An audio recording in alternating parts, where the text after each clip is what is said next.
The garden is quiet. Sometimes I think I can hear Jiminy Cricket and his Buzz-a-Buzz band.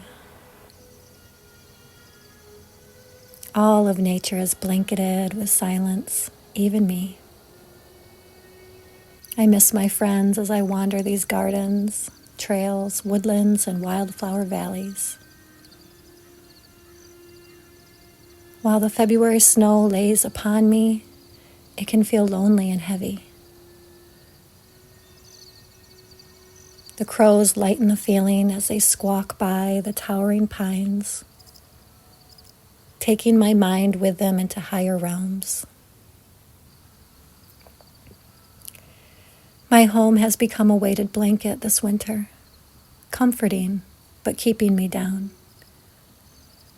When I get outside to walk the land, I am happy. I am joyful and glad. My inspiration and passion bubbles up through my cold to the touch body, but warm with the fire burning inside.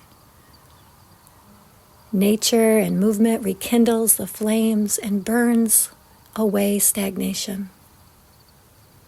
I feel pumped with aliveness. This February has felt more dreary, less dreamy. Like a little field mouse, I scurry about, scrambling for crumbs of excitement and glee. I feel starved, not hungry. Am I numb?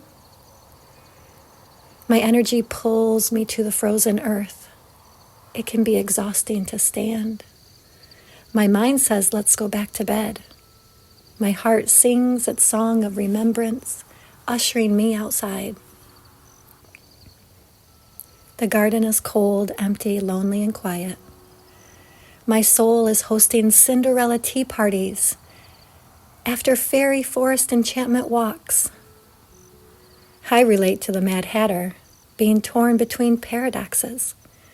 The pull to lay low and rest, and the push to dance and sing. Astrology has moved us from Aquarius into Pisces, where we can feel the tug of war or the teeter-totter between our heads and our hearts. It is tempting to believe we must choose one.